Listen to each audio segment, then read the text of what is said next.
Welcome to PENSARE Basketball Live. Today, we're talking about a few things. We're talking about the collective crash out that I was a part of as it pertains to the Toronto Raptors. Do the Raptors have a serious problem going into the playoffs? Is there enough runway to actually solve this problem? We're definitely going to talk about that. And what I believe is the obvious, clear, has been the solution for months now, clear solution that will hopefully solve a lot of problems all at once for the Raptors, which is a change to the starting lineup. But if you look at the starting graphic, you already know where I'm going with this. We're going to talk about this entire talking point of the Raptors being soft.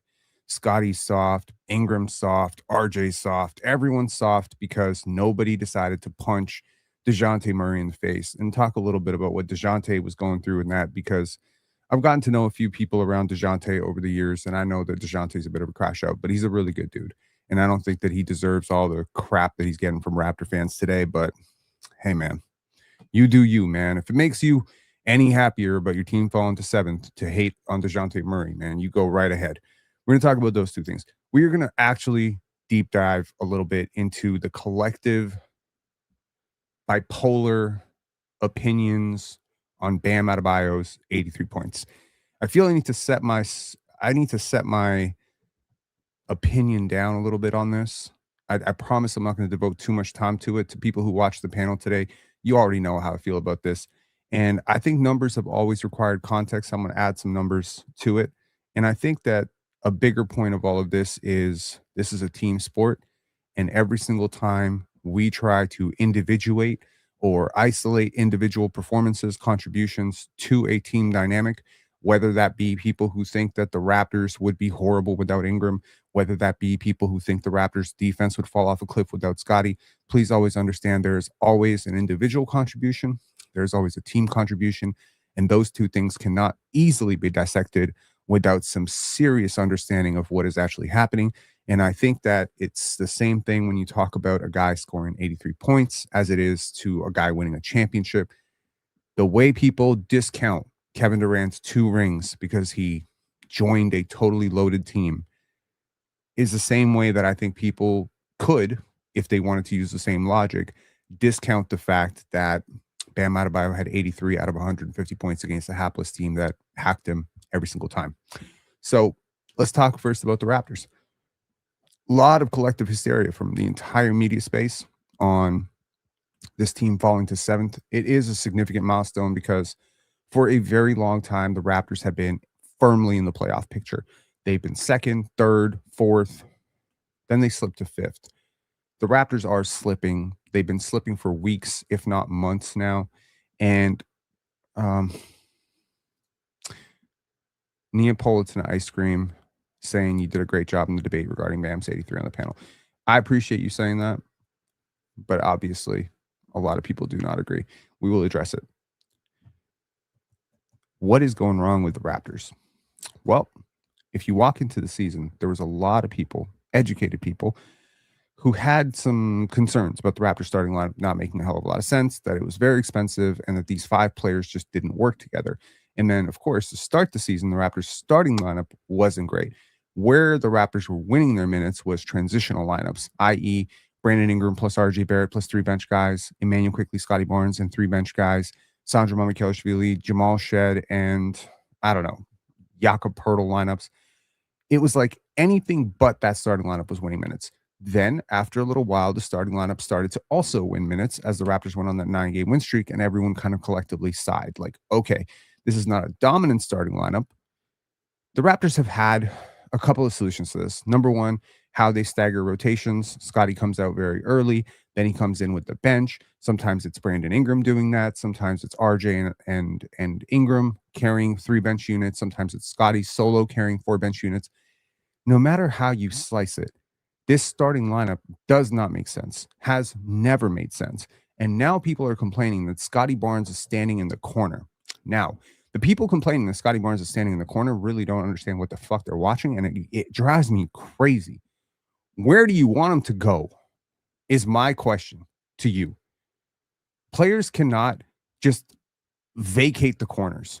If Brandon Ingram and Emmanuel Quickley, and no offense, 2 of the worst playmakers on this in the starting lineup, period, decide that they want to purely execute and initiate from the top, it only leaves the corner and the middle open. Four guys cannot stand at the top of the key, man. I know the Raptors have tried that type of spacing. It does not work. You need proper spacing for people to function. And Scotty is the smartest player in that starting lineup, bar none. He will do what is necessary for his team to win. And he has shown that time and time again. You need him to be a fifth option? No problem. You need him to carry an offense against the Cleveland Cavaliers? No problem. You need him to take over a fourth quarter against the Nets? No problem. He'll do whatever it takes. It's probably Scotty's greatest gift and Scotty's greatest curse that he is willing to do anything required to win basketball games within human limits. Right now, there are a lot of human limits. There's been a lot of talk about Scotty playing on one leg from Darko Rajakovic. But of course, frequent critics of Darko Rajakovic are always going to say, well, Darko's always making excuses for Scotty. Scotty's just got to be better. I'm the first person to say Scotty's got to be a lot better than 9 points, 4 rebounds, whatever the hell he's been doing, 6 rebounds, 4 assists. He's got to be a lot better. But yo, there's one court and one ball. There aren't 4 different courts and 6 different balls out here where everyone can just kind of do whatever they want. So if Brandon Ingram is not going to initiate from the corner, which, I mean, I don't have a problem with that. If Ingram wants to stand at the top and initiate, and Scotty wants to be the roll man in that initiation, he wants to be his screen partner, then I'm going to need Brandon Ingram to become a better playmaker, better passer, better ball handler, better decision maker out of, closeouts and coverages and trying to adapt to how defenses blitz him on that play. I'm going to need Scotty to become a better screener. So clearly, these two don't function as pick and roll partners. Also, the same guy who can guard one can almost always guard the other. You don't get the advantage. The best pick and roll partners are guys like Shaq and Kobe or De'Aaron Fox and, I don't know, Domantas Sabonis, because the same guy who can guard one can never guard the other.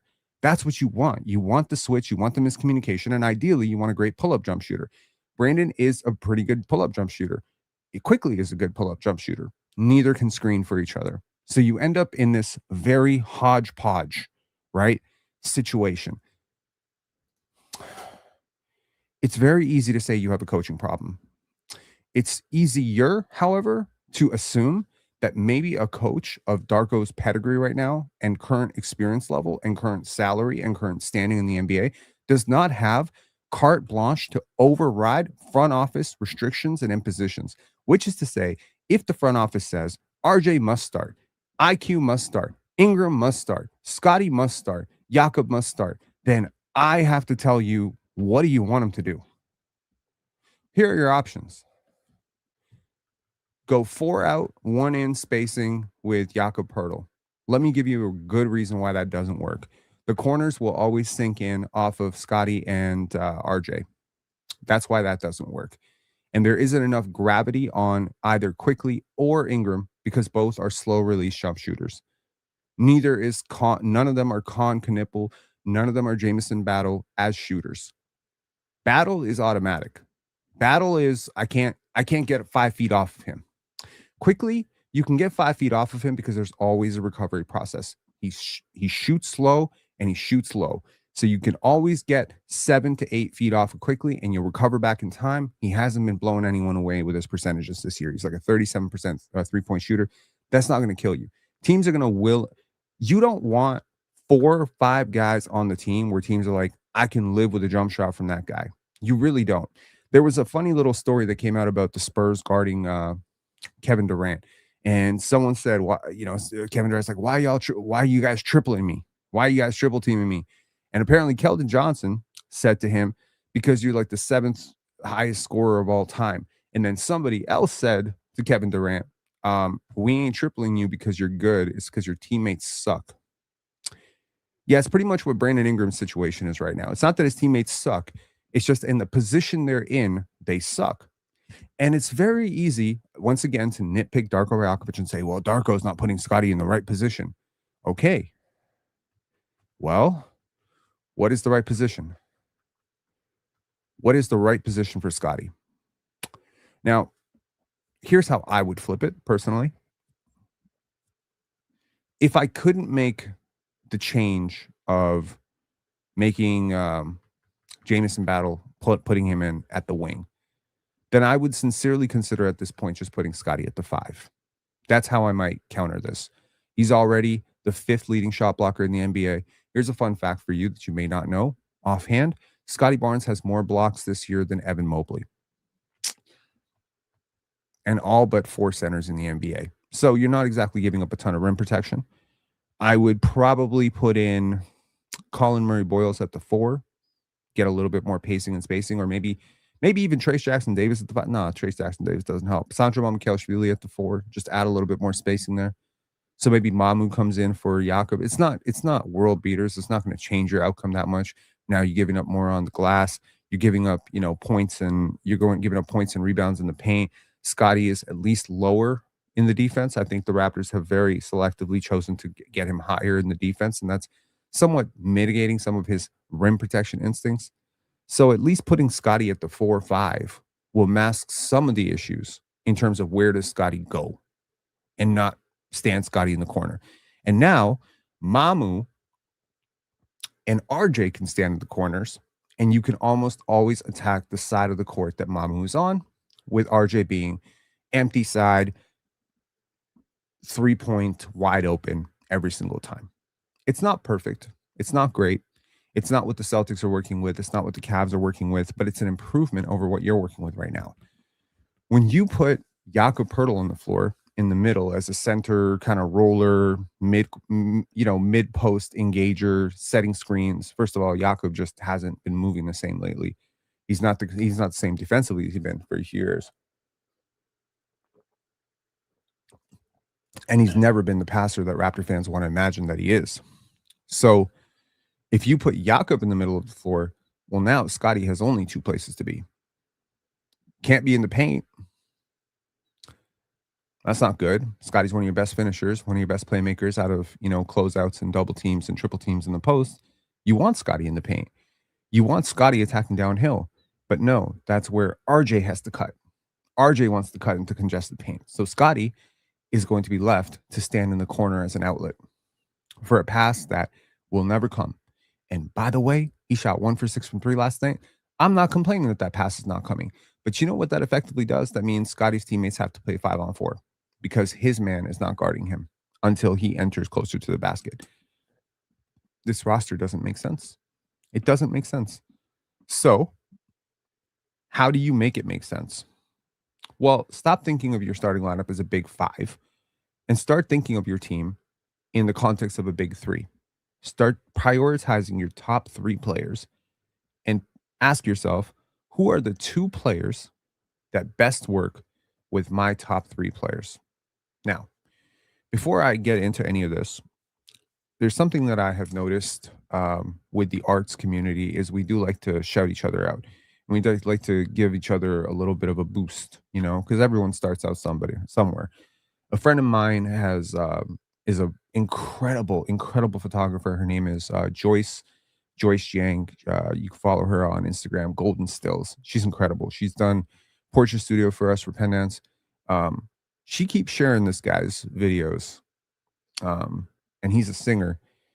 And yesterday I saw this very touching post by him about like getting more comfortable sharing his music, and he looked and he had like 182 streams. It would mean the world to me if everyone who watches this video takes 40 seconds to do this dude a one moral favor. Look, man, when I started out doing Pensare Basketball, it meant the world to me the first time I saw one of my videos go over 2,000 views. It gave me like a, woof, I can do this. This is cool. I may be a basketball person. I may be a basketball writer, but I was not a podcaster before I started this. So to me, that big boost early meant a lot. So this is, let me show you. Listen to this. This really stuck with me. This was cool. It's cool music. Okay. I think that's fire. I'm gonna be honest. That's pretty cool. So I was looking at his post yesterday.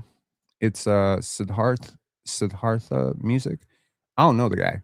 I'm gonna be honest. He was at our gala. That's as much as I know about him. I know I've seen him in the pictures. And this is what he wrote. He said, 30 days of posting my single. Here's what I learned. And this is where you can see it. So latest release single, Permafrost. All-time streams for this release, 283. I think it'd be really cool if everyone who listens to this podcast just gives it one listen. Do you know what that would do for this guy? That would double his streams all time. That would triple, quadruple.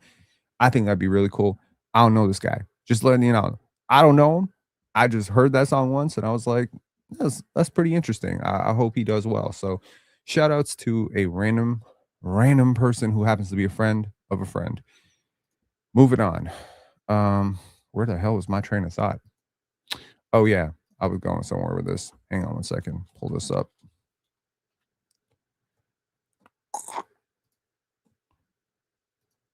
What do you guys think of the song? It's cool. Okay, so let us identify our 3 best players.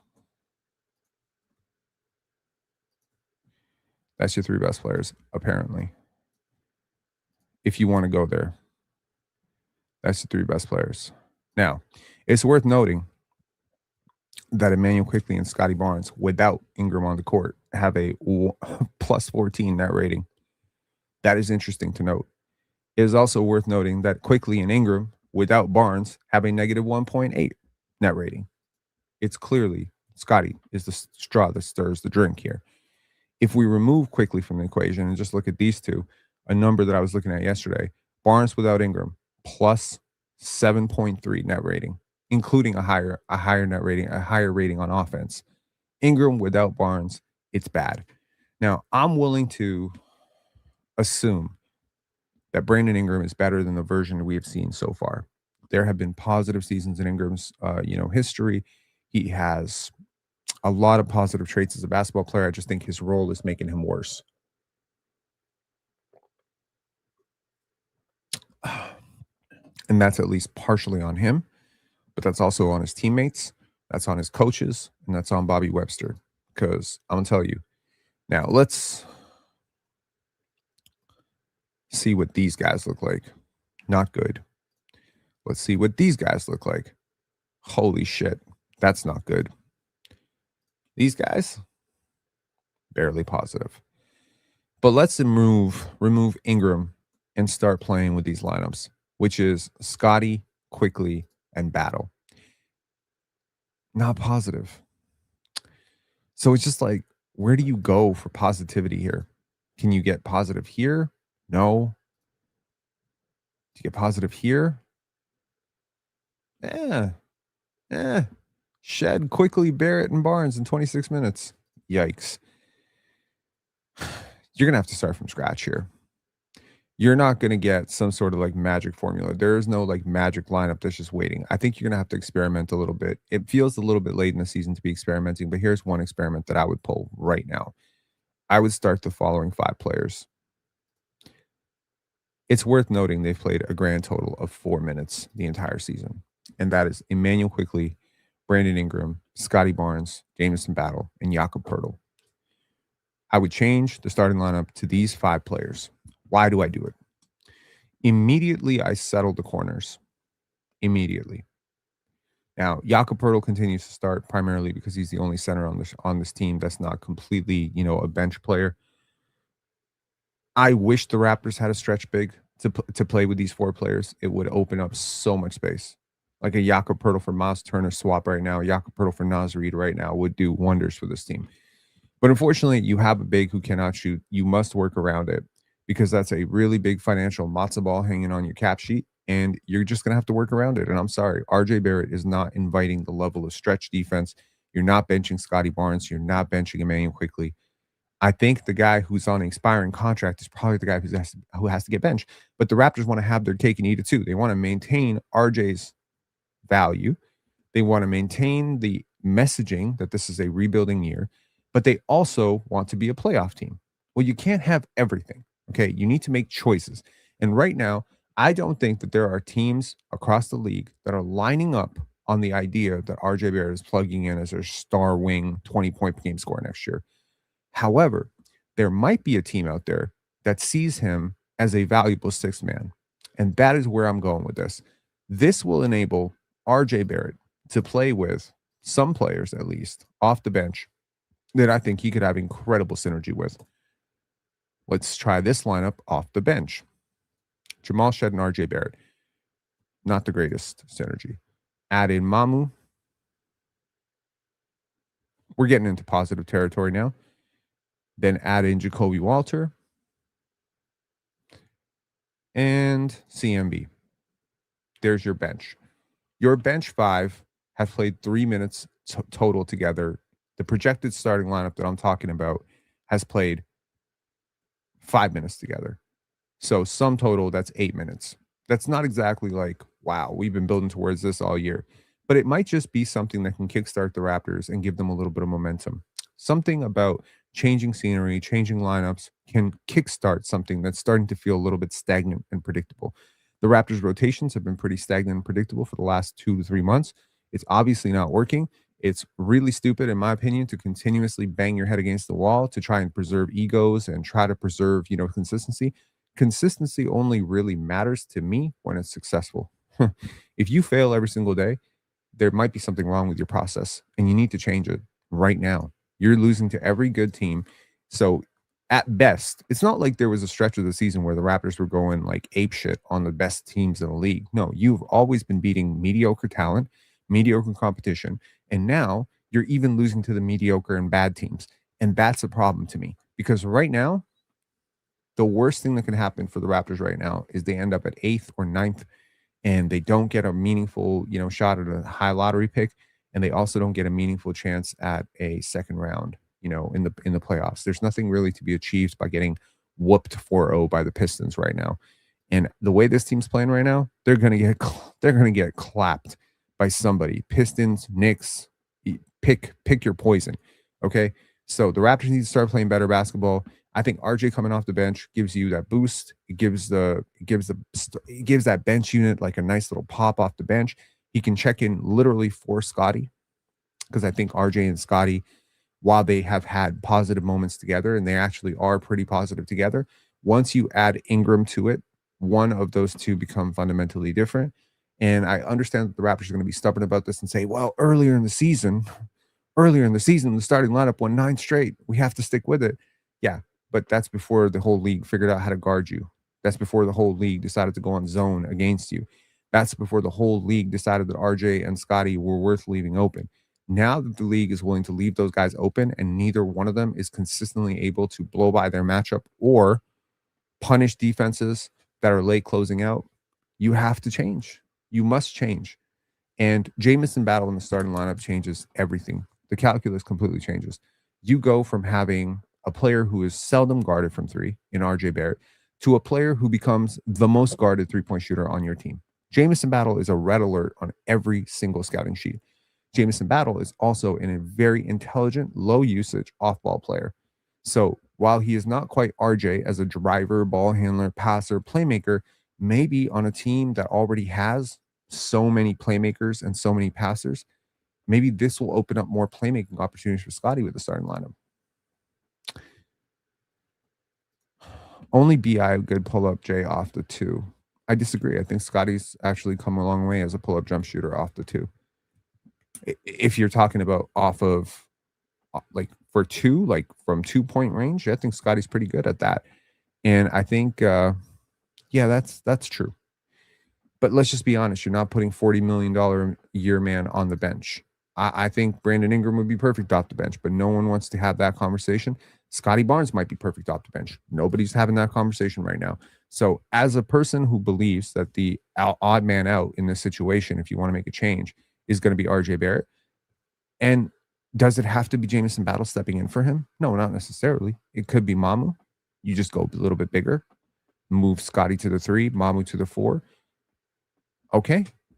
You have a little bit more of that playmaking, driving stuff as well. So maybe you try that, and then you get, RJ, Trace Jackson Davis, one of Grady Jacoby, and Jamal Shedd as your bench unit coming off the bench with CMB. That could be something.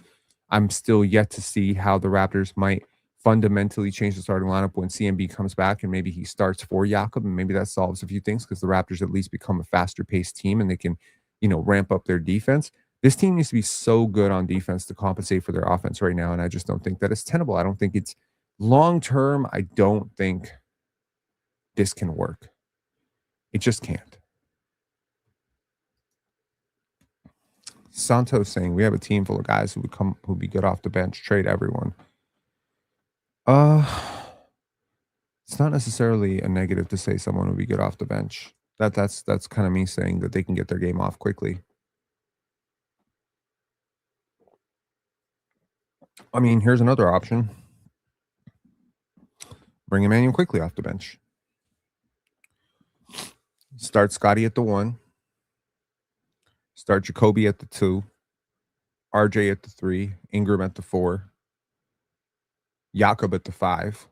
I would experiment with this. Any logical coach would have experimented with this lineup at some point this season already. Let's see if Darko has experimented with the lineup that I'm talking about all year long. I could almost guarantee you he has not.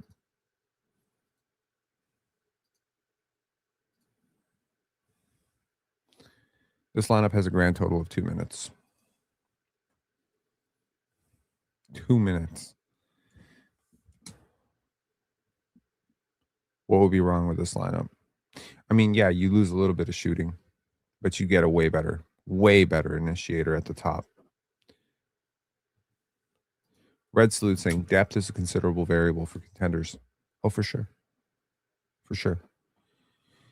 Now, let's talk about this infallibility of large numbers bullshit.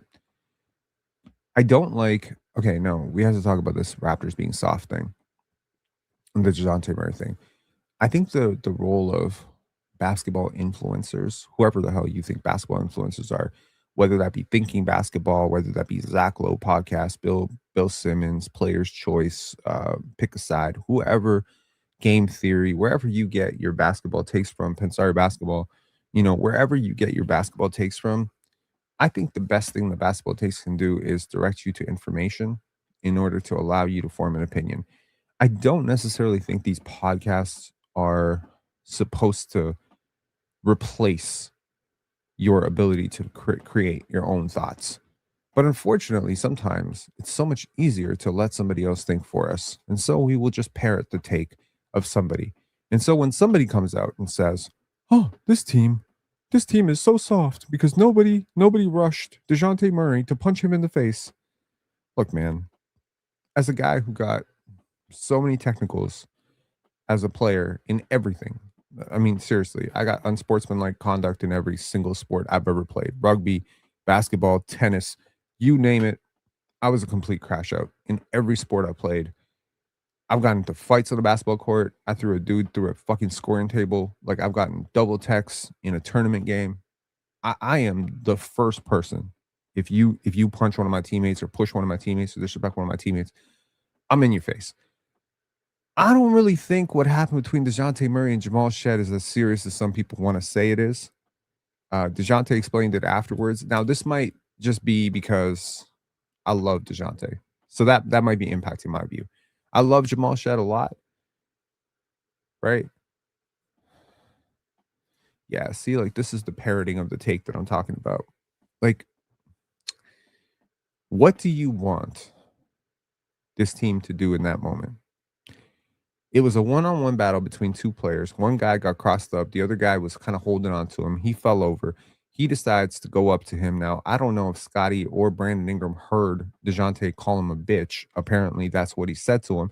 And I definitely think that that's disrespectful. And if Jamal had gotten up and tried to rush DeJounte, I'll guarantee you every single player on this team would have been rushing to his aid.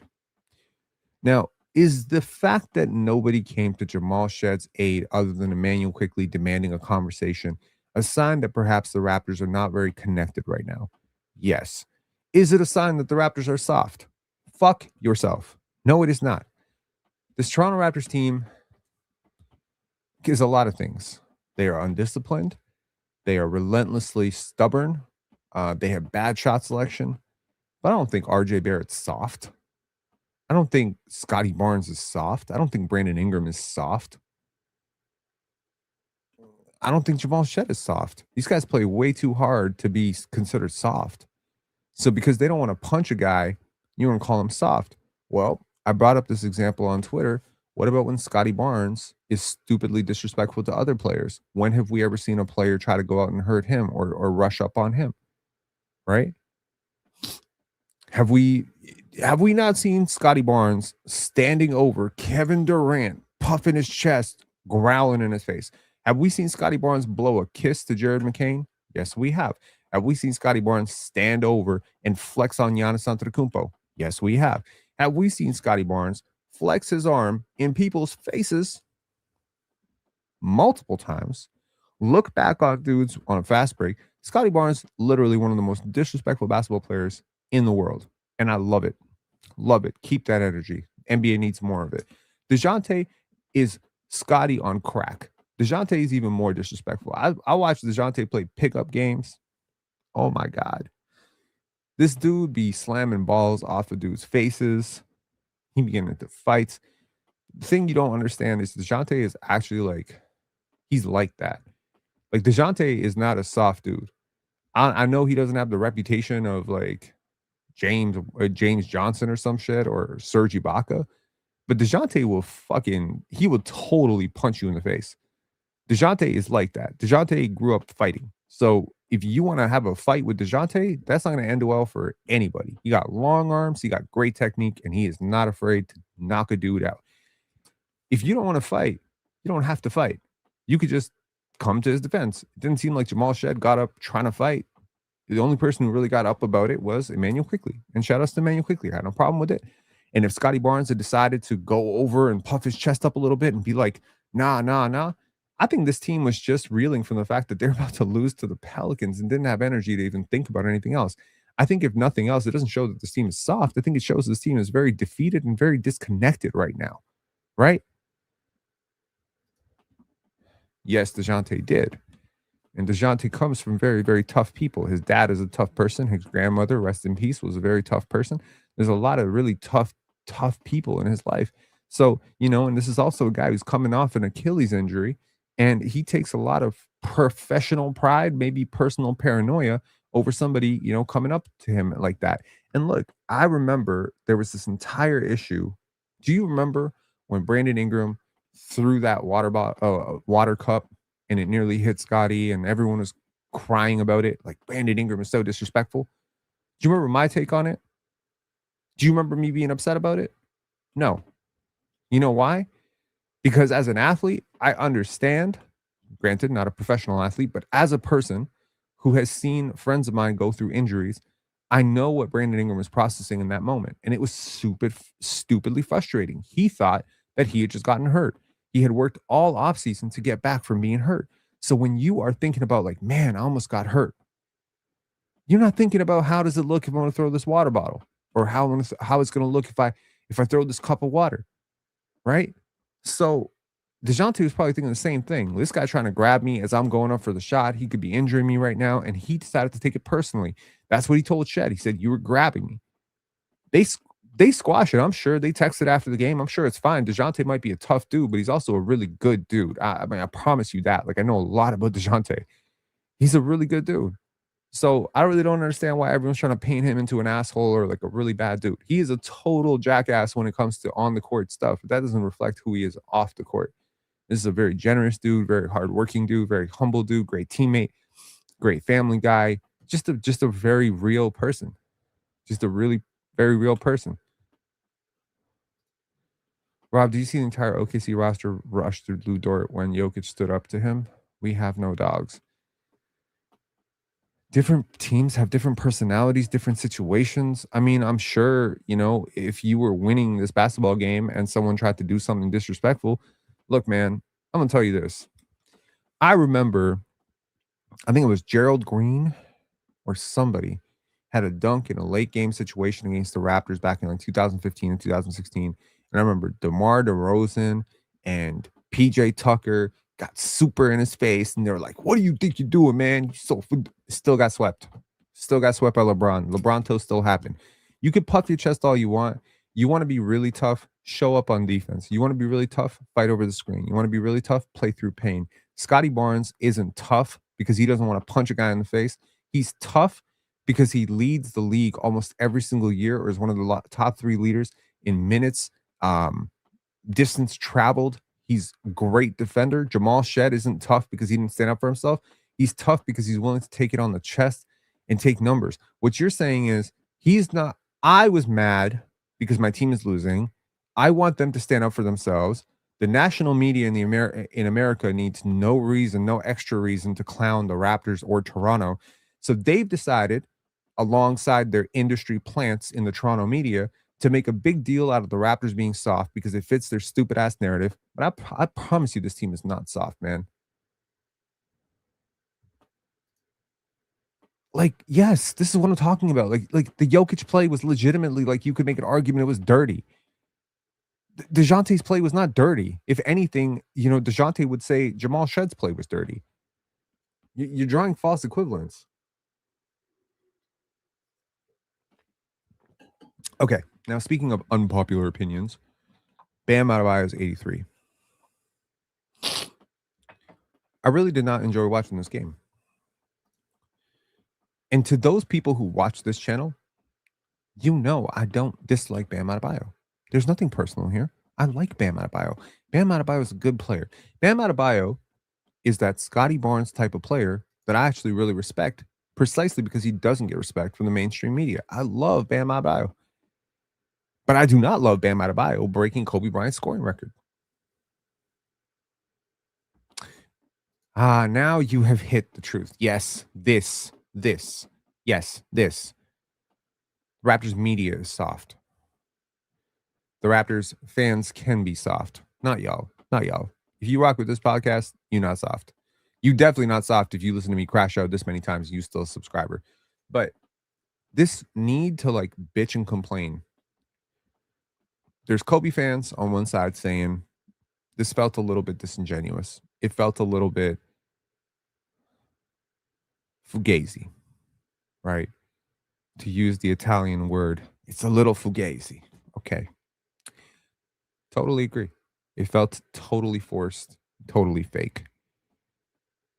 Here's a nice little number for you. I want to just actually show you this. These are some numbers. These will provide a little bit of context. I wish I had these numbers on hand on the panel, but I only looked them up after the panel because obviously when I'm talking off my dome, I don't always come up with the numbers. But here are some numbers for some of the top scoring performances in modern basketball history. Take a look at where Bam Adebayo's wondrous 83 points ranks in terms of box plus minus. So in terms of Kobe's 81, it is number one at 33.6 box plus minus. And honestly, when you score 81 points, a box score analytic should absolutely love you for doing it. So 33.6 makes sense. Joel Embiid's 32.8 makes sense. Michael Jordan's 30.8 makes sense.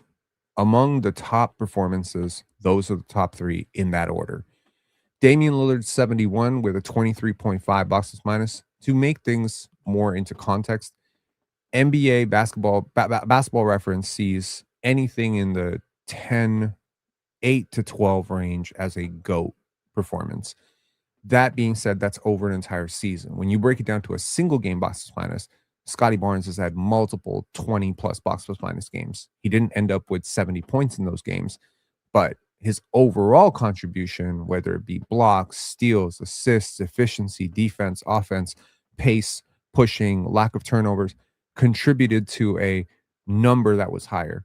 Do you know how many performances this year Scotty has had that are higher than the Bam 9.2 box plus minus that he had against the Washington Wizards?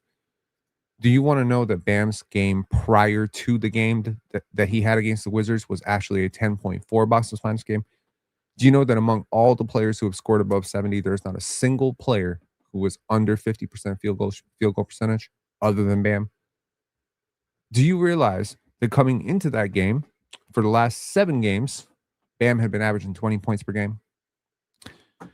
It is an absolutely bullshit performance, and I'm going to tell you why I don't like it.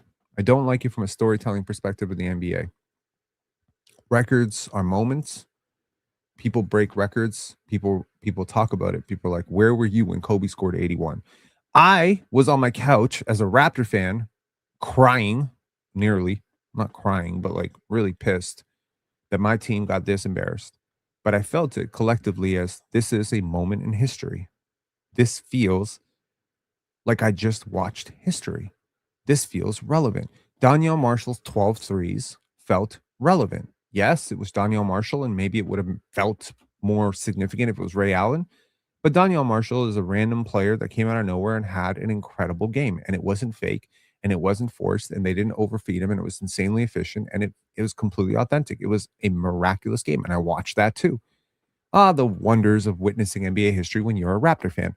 Kawhi's game 7 winner against Philly was a wondrous moment. It's an NBA defining moment. It's a part of NBA history. If you write the book of basketball and it's only 3 chapters, I guarantee you Kobe's 81 makes it in somewhere. But now that Bam has 83, it somewhat cheapens the 81. You see what I mean? It's kind of like when if someone like Ben Wallace, I don't know. No, that's a bad example. Let's say someone like Steph Curry has 23s in a game, and it's like you ain't ever seen anything like that. Someone just getting 60 points off of threes. And then the next game, Jordan Poole goes out and gets 22 because he takes 55. That cheapens the record. And I don't think there's anything wrong with wanting Kobe to have that record. So here's my little hope. The Wizards will play the Pistons, the Celtics, the Lakers, the Thunder over the next little bit. I am praying one of these superstars will break the 83 just so we can stop talking about it. I'm hoping that one of these superstars just says, you know what? If you're going to get one over Kobe, I'm going to get one over you as revenge. I know it doesn't feel that serious to people who maybe just casually watch the game or maybe haven't watched the game long enough to even remember Kobe's 81. But I remember that day. I remember that moment. I remember where I was. I pretty much remember what I was wearing, what I talked about. I remember the next day at school. I remember everything about that game. I know Bam's 83 happened like 2 days ago. I promise you, 2 weeks from now, I'm not going to remember what I ate that day. It's not going to matter to me. It's a really cool thing. If he'd stopped at 73, it would have meant a lot more to me. If he'd stopped at 77, it would have meant more to me. Hell, if he had tied Kobe, it might have had a little bit more resonance for me. But the idea of he had to pass him by 2 on that bullshit that they were doing at the end just feels very fraudulent to me. And why do I say this? As a wrestling fan, some of you might have actually watched wrestling when you were younger. Do you remember how they would build up a guy and he was like amazing and he would go on this big win streak like Goldberg or someone like that, or he would go on a huge babyface run just to have a heel beat him and piss everyone off? That's sports branding. That's sports entertainment, but that's also proper storytelling. That's how you should want the league to go. Now, I don't want to hear anything about the wrestling is fake and basketball is real. Okay, basketball is real. Then why does Scotty Barnes have no nationally televised games or like 1 or 2 nationally televised? Why did the Raptors have 0 nationally televised games? The Raptors were not part of the story the NBA was trying to tell last year. And I can guarantee you the Miami Heat are not part of the story that the NBA is trying to tell this year. The Miami Heat are not part of, Bam Adebayo is not part of the next legacy of NBA players. He's a 28-year-old player who averages 16 points per game in the playoffs. I guarantee you. What did he follow up to? What did he follow up this historic performance with? I'll bet you anything, sight unseen, that Bam Adebayo had less than 20 points tonight.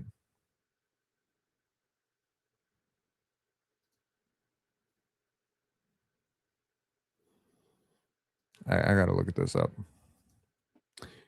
Bam Adebayo had, damn it, he got 21. There you go. My bad. Shout outs to Bam. He had 21 points on 6 for 20 shooting, and he got 13 free throws.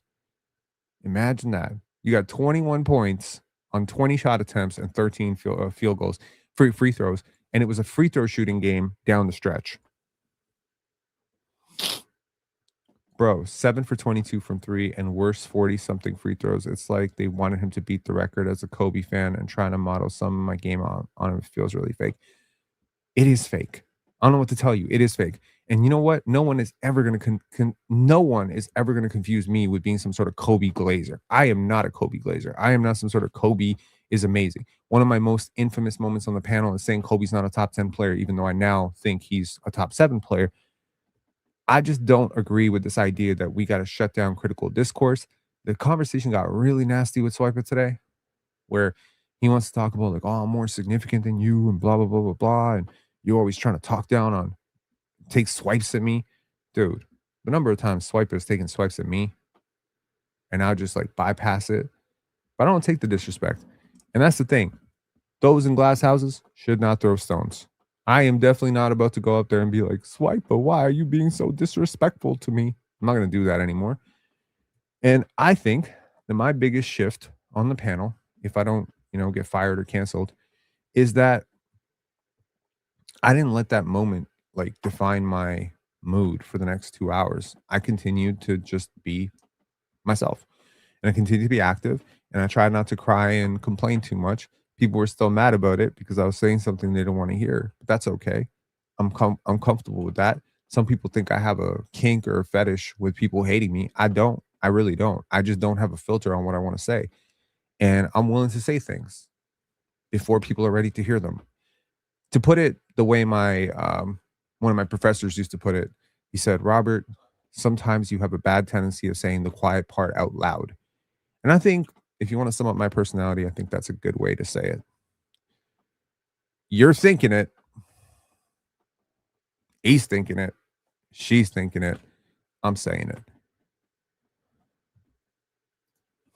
Yeah, I did talk about the panel, man. I did. Briefly. I briefly addressed it.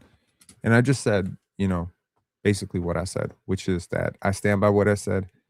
I will stand 10 toes down on this idea that I refuse to be gaslit into this idea that I am always starting fights and I'm disrespectful to everybody. I've never been disrespectful to Chill a day in my life. My girlfriend and I joke about like every time I show her a segment on the panel, she'll always be like, man, Chill always got your back. I've never been disrespectful to Chill. I've never really questioned Mars's intellect or intelligence. I've never really sat up there and called Ron stupid or anything. If there's one person that I think is, an arrogant, pompous dumbass, and I say it, is that really like me having a problem with everybody or is just me having a problem with that person? I had a very peaceful episode on Tuesday. I don't know what to tell you. Thursdays keep turning into war. It takes more than one person to start a war, right? But I just don't like the subliminals. I don't like the slick shit. You know what I mean? Like when I was growing up, I learned to like really watch those people who be like doing the slick shit. I actually don't mind someone coming up to me and saying, let's squabble, let's fight. I really don't mind that. That to me is straight up. Like, you want to fight? Let's fight. Okay, cool. Maybe I'm at this point a little bit too old to fight. I just realized the other day, I'm like, man, it was 25 years old. It was 25 years ago that I got my first job. I'm getting old. I realized it. I watched it. I think they all misunderstood your point. You never said it wasn't historic. Correct. I didn't say it wasn't historic. It is historic. I just said I didn't love it. I didn't like it, and I wish someone else did it. Is anyone else okay? Poll the average NBA fan. Build a time machine. Go back to 4 days ago. If someone is going to break Kobe Bryant's 81-point record, who do you want it to be? Poll every single NBA fan in the whole world who has a vested interest of 10 plus years of fandom in the NBA. What percentage of people are picking Bam Adebayo? What percentage? Less than 1%, less than 0.1%. I bet you the majority of people would want Shea to do it, Luca to do it, Ant to do it, Cade to do it. What percentage of people do you think are picking Scotty Barnes? No one. So if Scotty Barnes does it, am I happy as a Scotty fan? Yeah, sure. I'm thrilled as a Scotty fan. I'd be insufferable as a Scotty fan. But as an NBA fan, Scotty Barnes, who's averaging like 19 points per game, breaking Kobe Bryant's record, kind of cheapens Kobe's record right now. Scotty hasn't built himself up to the position to be taking on Kobe's records. So that's just where I'm at right now. Now, is Scotty ever going to break 50 points? Your guess is as good as mine. I would hope so. But I'll remind you, Scotty was averaging more points than Bam going into that game. It's the weirdest outlier performance in NBA history, and clapping for it is weird. You can say it happened. You can say it was hella impressive. It was a great game. But unfortunately, the conversation has opened the door to a lot of people either mawkishly or very seriously trying to put Bam Adebayo into conversations as like Kobe and Bam. Like, and I know it was a joke. People said like, oh, we used to say Kobe, but now we're going to say Bam. Okay, that's where I draw the line. Among all the performances in NBA history where a player has scored over 60 points, that was the least impressive performance of any of them. And I did not watch Wilt's, so I cannot speak for Wilt's, but I'm assuming a couple of Wilt performances up there were completely bullshit too. I will also say there was a performance that night itself where Wemby had 39. I thoroughly enjoyed watching Wemby's 39 over Bam's 83, which makes me realize, to the people who sit there and say, well, Brandon Ingram is this type of thing because he's a bucket getter and Scotty Barnes is a zero level scorer. I'll remind you that Scotty Barnes and Brandon Ingram are separated by 2 points per game. Little bunny years, 2 points. 21 points per game, 19 points per game. One is a bucket getter because of aesthetic bias, and the other one is a zero level scorer. And I can't believe this is the Scotty Barnes experience. Thank you, Aaron Rose, for that bullshit. It's part of the script, the NBA stages. I don't think the NBA stages at all. I think the biggest loser of the night was the NBA. It cheapens your product. I'm sorry, it cheapens your product. Look, I'll say this from a wrestling perspective, and unfortunately, I watched a lot of wrestling early, so unfortunately, wrestling informs a lot of my understanding of how things work backstage and storylines and story building. But you'd be really dumb if you don't understand that basketball also has storytelling implications. There's a reason why they pick those specific games on Christmas Day. There's a reason why everyone gets all up in their nuts every single time it's the Celtics versus the Lakers. There's a reason why Magic versus Bird saved the NBA. There's a reason why Michael Jordan was as popular as he was. Let's just be honest. There's a reason why Kobe was as popular as he was, and then as infamous as he was. It's all storylines. It's all built in. There's also a reason why Shaq scoring 61 on Michael Olowokandi was a really cool story. Why David Robinson scoring, 71 was a cool story. Every one of these big performances has a story. You know what doesn't have a story? Malachi 51. Malachi Flynn 51 is like a blip in the radar. Corey Brewer 50 whatever is a blip in the radar. It's cool for Corey Brewer. It's cool for Malachi Flynn, but nobody fucking cares. These are outlier performances. These are bullshit outlier performances by players who do not have a significant place in NBA history. And when they score 45 or 50 or 55, it's just a cool stat. It's cool. It's nice. Oh, that's nice. That's a nice little pick-me-up for the fans.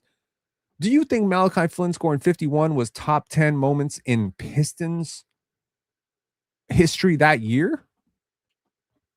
I don't think so.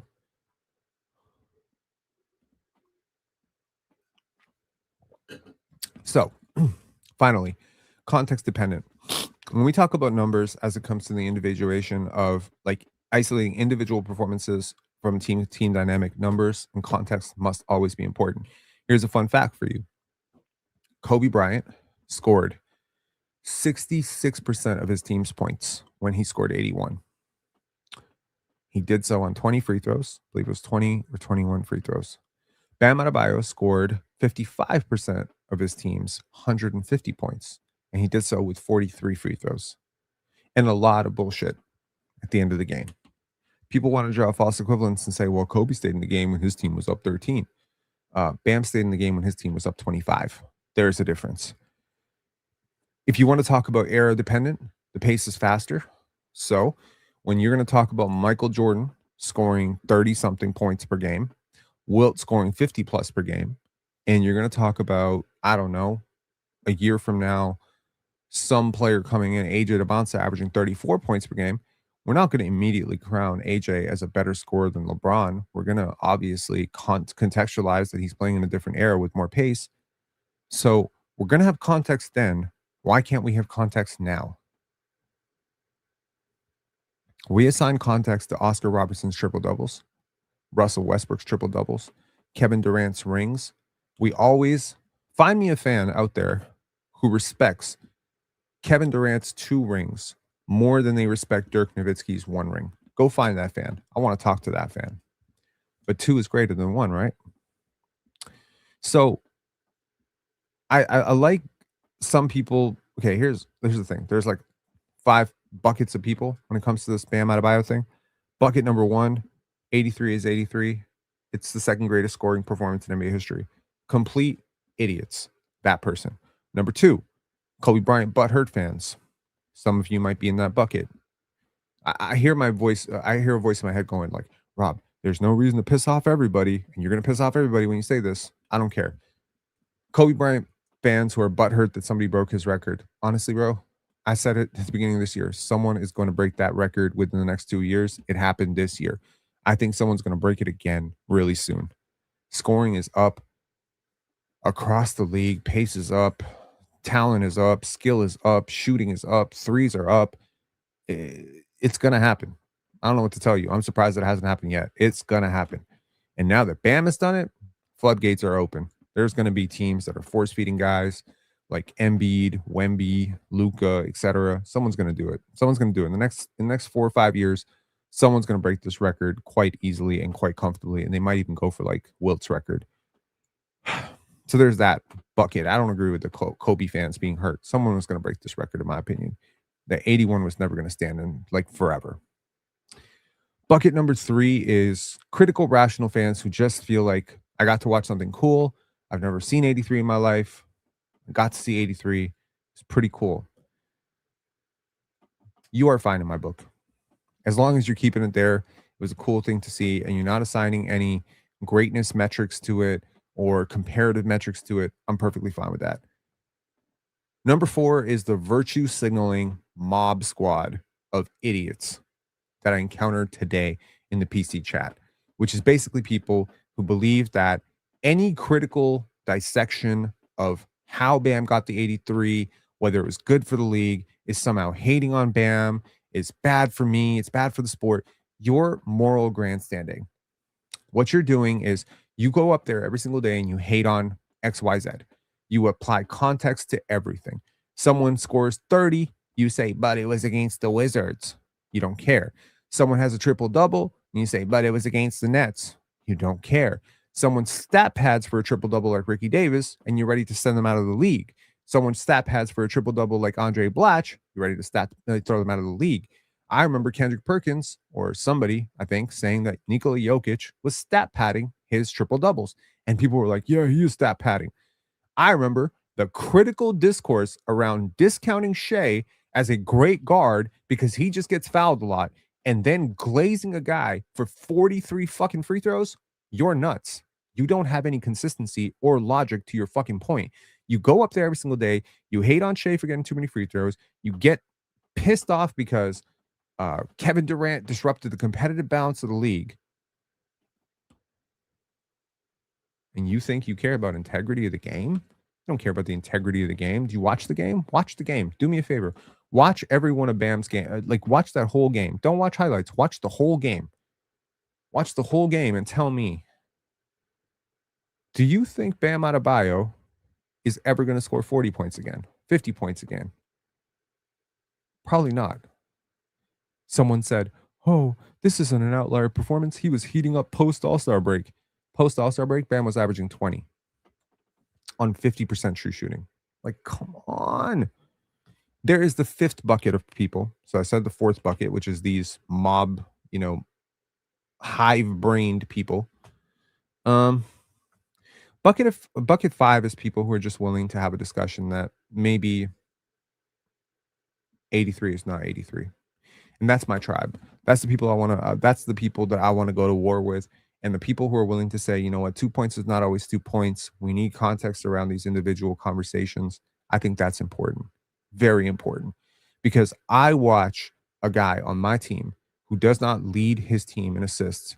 And he is the absolute best passer on this team. His assists are different. That's how I feel.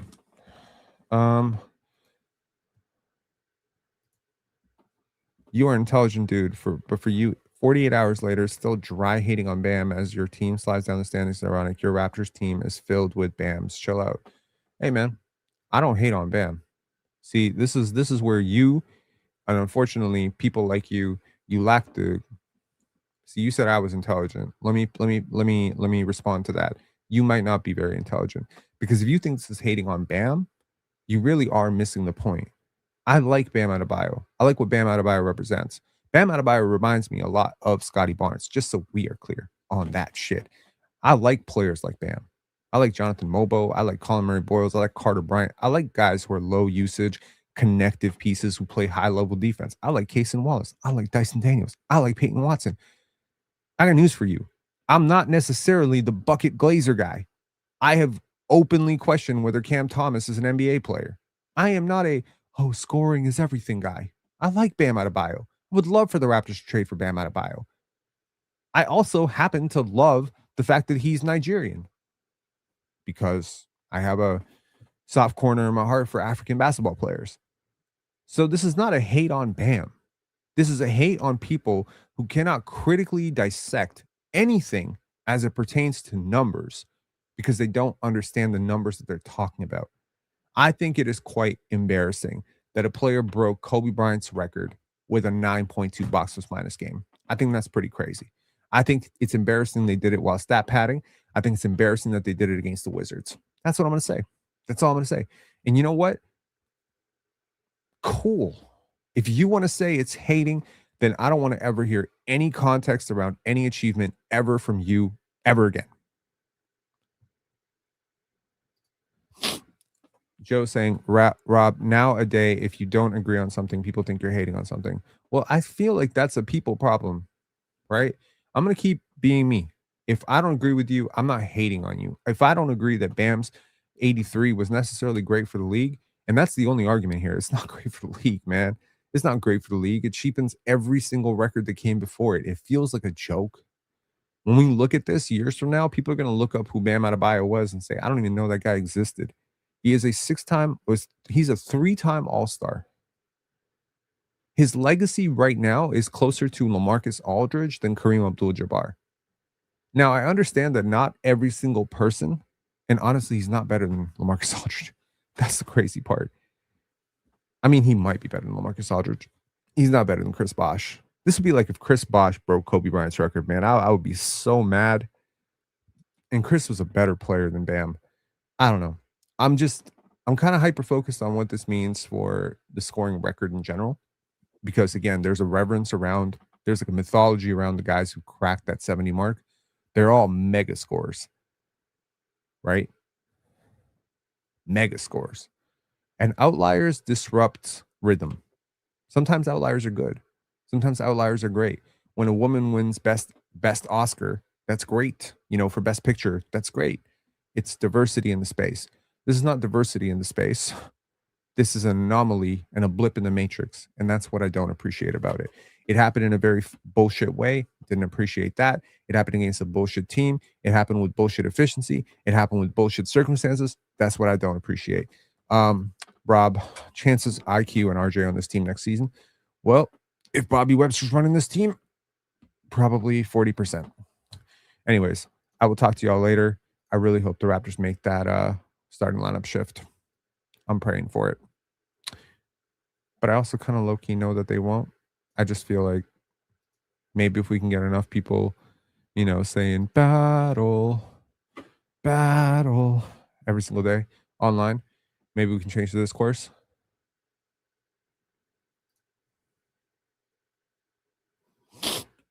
That's exactly it.